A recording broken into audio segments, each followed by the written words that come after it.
திருச்சிற்றம்பலம்.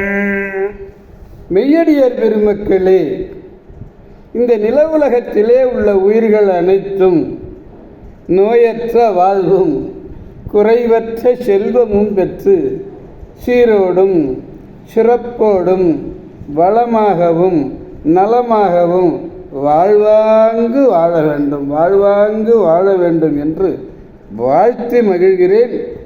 அடியேன் திருமந்திர சுடர் நன்னிலம் ராமசாமி. அடியார் பெருமக்களே, நீங்கள் நாள்தோறும் துயில் உணருங்கள். நமச்சிவாயை என்ற பஞ்சாட்சர மந்திரத்தை கூறி அல்ல அறிவார்ந்த அருளாளர்கள் கூறுகின்ற அருளுரைகளை எல்லாம் கேட்டு அகமகிழ்ந்து நல்லவற்றையே நீங்கள் பேசி நல்லவற்றையே செய்வீர்களே ஆனால் உங்கள் வாழ்நாள் முழுவதும் நல்லதே நடக்கும், நல்லதே நடக்கும், நல்லதே நடக்கும். கவலையே வேண்டாம். திருச்சிற்றம்பலம். அன்னம்பாலிக்கும் தில்லை சிற்றம்பலத்திலே அருள் நடனம் ஆடிக்கொண்டிருக்கிற நம் பெருமன் சிவபெருமன் குத்தப் பெருமன் அருள்மிகு சிவகாம சுந்தரி உடனமர் நடராஜ பெருமானுடைய பேரருளையும் மாப்பிள்ளைக்குப்பம் அருள்மிகு காமாட்சி உடனமர் கைலாசநாதருடைய பேரருளையும் அருட்குருமார்களுடைய குரு அருளையும் அடியார் பெருமக்களாகிய உங்களுடைய அன்புரைகளையும் துணையாக கொண்டு அடியேன் இன்று நான்காம் திருமுறையிலிருந்து திரு அங்கமாலை என்னும் தலைப்பிலே பொது அங்கமாலை என்ற பதிகத்தை நாம் இப்பொழுது சிந்திக்க இருக்கிறோம். திருப்பூந்திருத்தியிலே அமர்ந்த செஞ்சடையான் ஆகிய பொய்யிலியை கண்டு அவனுடைய திருவடிக்கு இருப்போம் என்று இருந்து பேரின்பம் நுகர்ந்து திருத்தொண்டு புரிந்து வருகிறார் அப்பர் பெருமான். எங்கே? திருப்பூந்திருத்தியில். தம்பிரானார் அருள் பெற்று திங்களும் ஞாயிறும் தோயும் திருமடம் ஒன்று செய்து, அங்கே அப்பர் மடமே இருக்கு திருப்பூந்திருத்தியில். ஏன்னா அவ கண்டிப்பாக போய் பாருங்க. திருமடம் ஒன்று பல செய்து பல்வகை தாண்டகம், தனித்திருத்தாண்டகம், சிவதலங்களினுடைய அடைவு, திருத்தாண்டகமும் பிறவும் பாடிய பின்னர் நம்மனோர் செல்கதியை காட்டிட போற்றி எம்பிய திருப்பதிகம் இந்த திரு அங்கமாலை. 12 கன்னிகளாலே ஆயது. இதன் ராவணனுடைய குறிப்பு எதுவுமே இல்லை. தலையே நீ வணங்காய் என்று தொடங்குகிறார் இந்த பதிகம். 4ஆம் திருமுறை 9வது பதிகம். செவிகள் கேண்மின்களோ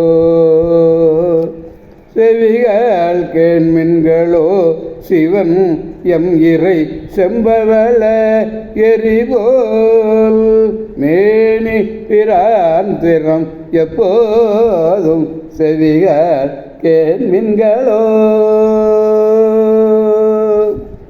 சிவபெருமானாகிய எங்கள் தலைவனாய் செம்பவளமும் தீயும் போன்ற திருமேனியை உடைய பெருமானுடைய பண்புகளையும் செயல்களையும் எப்பொழுதும் கேளுங்கள், செவி கொடுத்து கேளுங்கள் என்றால் செவிகால் என்று அழைக்கிறார். சிவனும் என் இறையும் செம்பவளமும் எரியும் போன்ற மேனிப்பிரானும் ஆகிய முழு முதல்வன், அந்த முழு முதல்வனுடைய திறத்தை எப்போதும் கேள்வீன்கள். அதுக்கு நேரங்காலமெல்லாம் பார்க்க வேண்டாம். பெருமானுடைய புகழை போய் கேட்டுக்கிட்டே இருக்கணும். குறைவிலா மங்கள குணத்தன் திறம் கேட்டலே முழு பயன். அவனுடைய திறத்தை கேட்பதுதான் முழு பயன். அதுதான் உங்களுக்கு துன்ப நீக்கம், இன்பம் பெறலாம். அப்படி இன்பப் பேறு விளைக்கும் என்பார். சிவன் என்னும் இவ் அடிமையில் செவிகள், இந்த அடிமையினுடைய செவிகள் ஆண்டவனுடைய திறம்தான் கேட்கும். ஆண்டவன் கேட்கற்பாலன எம் இறை என்றும் கண்ணுக்கு பிடிக்காதவர் திறத்தை காதுகளாது கண்களிக்க காண திகழ்வார். திறத்தையே காதுகள் கேட்கவர். அப்படிப்பட்ட அருள். அதனால் செம்ப விளம்போல் என எரிபோலும் எனின்னு பொருளுங்க. நேசமோடு திருவடிக்கு நீக்காதே தூங்கும் நினைவுடையோர் நிலை அதுவே என்று ஆடுவர். ஆசையோடு அங்கும் இங்கும் ஆகி அலமறிவோர் அருள் பாசம் அறுக்கும் வகை. கேள்மின்களை காண்பதை விட கேட்டல் நன்று. இன்னும் சொல்லப்போட கற்றலின் கேட்டல் நன்றே என்று சொல்வார்கள். ஆக கேள்மின்கள் என்று பணித்தருளினர். ஆளாயாதும் ஆளானாரை அடைந்தும் யாதும் மீளா ஆட்சை மெய்மையுள் நில்லாதும் வாழா மாய்ந்து மண்ணாகி கழியும் தொழும்பர் செவி தோளாத கரைன்னு பாடுறார். அப்படிப்பட்ட அருமையான ஒரு பதிகம் இந்த திரு அங்கமாலை என்னும் பதிகம்.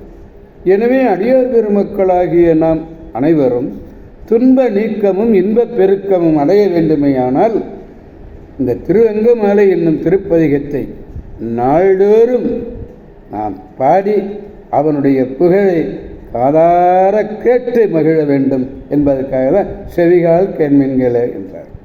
எனவே அடியார் பெருமக்கள் நாம் அவனுடைய புகழை கேட்டு மகிழ்வோம். காவாய் கனகத் திரளே போற்றி, கைலை மலையானே போற்றி போற்றி. சிவா திருச்சிற்றம்பலம். மீண்டும் நாளை சந்திப்போம் அடியார் பெருமக்களே. திருச்சிற்றம்பலம். ஓம் நமச்சிவாய.